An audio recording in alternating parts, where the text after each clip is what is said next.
আসসালামু আলাইকুম প্রিয় শিক্ষার্থী ভাইয়েরা, তোমাদের জন্য আমি নিয়ে এসেছি বিশেষ করে ষষ্ঠ শ্রেণীর জন্য। ষষ্ঠ শ্রেণীর বিজ্ঞান পরীক্ষায় তোমরা অনেকেই প্রশ্ন পাচ্ছ না, এই জন্য তোমাদের জন্য আমি একটা ভিডিও নিয়েছি। তোমরা দেখো কী কী জিনিস তোমাদের প্রস্তুতি নিলে হয়তো তোমাদের পরীক্ষাটা সহজ হতে পারে।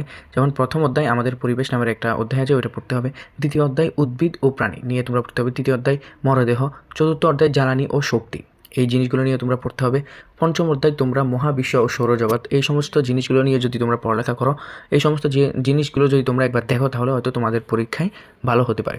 গুরুত্বপূর্ণ বিষয়গুলো তোমাদের খেয়াল রাখতে হবে। প্রতিটি অধ্যায়ের মূল তথ্য এবং সংজ্ঞা তোমাদের ভালো করে পড়তে হবে। দ্বিতীয়, এরকম করে তোমাদের সবগুলো পড়তে হবে। প্রশ্ন উত্তর অধ্যায়ের শেষে সংক্ষিপ্ত প্রশ্ন, দীর্ঘ সৃজনশীল প্রশ্নগুলো ভালো করে পড়তে হবে। এমসিকিউগুলো ভালো করে অনুশীলন করতে হবে। প্রস্তুতির জন্য বিশেষ টিপস আমি তোমাদেরকে দিচ্ছি। সংজ্ঞা ও সূত্র মুখস্থ করা, প্রতিটি সংজ্ঞা সঠিকভাবে মুখস্থ করো এবং প্রয়োগ বুঝতে চেষ্টা করো।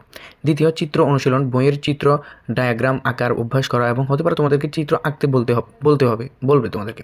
নোট তৈরি করো, প্রতিটি অধ্যায়ের গুরুত্বপূর্ণ পয়েন্টগুলো সংক্ষেপে লিখে একটা নোট তৈরি করো। পরবর্তী বছরের প্রশ্ন করতো আগে পূর্ববর্তী যে তোমাদের প্রশ্নগুলো আছে, অথবা আমি আমার চ্যানেলে একটি ভিডিও আপলোড করেছি, ওটা হলো স্কুলের, তোমরা ওইটা দেখো, কিছু পদক্ষেপ নিতে পারো। আগের প্রশ্নগুলো যদি তোমরা দেখো, তাহলে তোমাদের পরীক্ষার মধ্যে একটু প্রিপারেশনটা ভালো হবে, কারণ তোমরা বুঝে যাবে তোমাদেরকে কীভাবে প্রশ্ন করা হবে, তোমাদের প্রশ্নটা কী আকারে আসবে। পরীক্ষায় ভালো করার কিছু টিপস আমি তোমাদের বলি। উত্তর পরিষ্কার করে সঠিকভাবে লেখো।